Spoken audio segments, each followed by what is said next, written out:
going to scratch it harder, like that. You're going to scratch it, lift up, and then bring it back down, but not that high. You scratch, lift a little bit, and then go down. Ready? Ready. You're hot.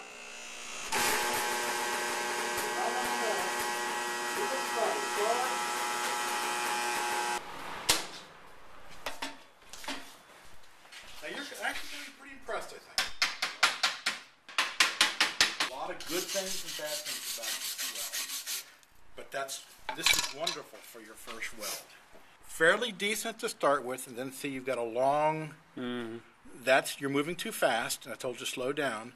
And then that puddle right there is about perfect, and then you weren't moving your rod, and you started moving faster. You got a sharp point there.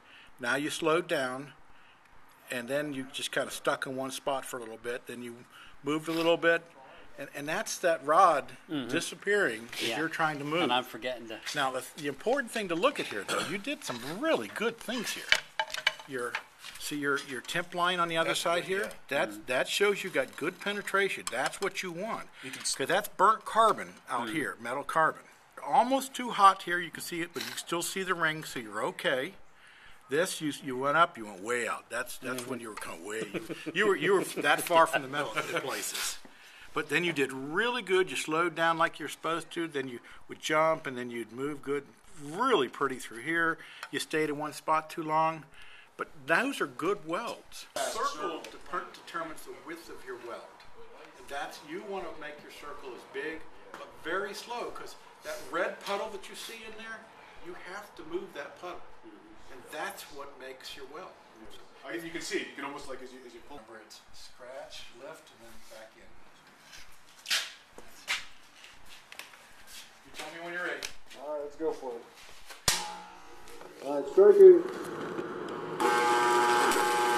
Now you can actually go too fast, too fast. Too fast still. The puddle's not there yet. There's your puddle.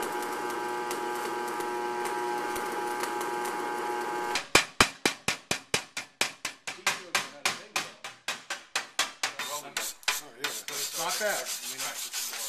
This is normal because you didn't have your puddle as formed as it should be. You have to see that puddle before you move. Now, this is really good. I'm glad that happened, so you can see your penetration. So what, you didn't have the penetration that you needed? Or? He did it so fast. He used the rod to make a puddle. You never saw his puddle when he was welding it. Okay. You didn't. The thing that probably would be better is to turn it down just a little bit. I never saw your puddle all the way across. All you did was melt the rod on top of the weld. Now, we call that the raindrop method. Seriously. Raindrop, because you're actually letting the rod just fall on the metal, and it hits wherever it hits. So it looks like a weld, but it didn't really fuse any of the metal. It didn't do anything because you never saw the puddle when he was welding.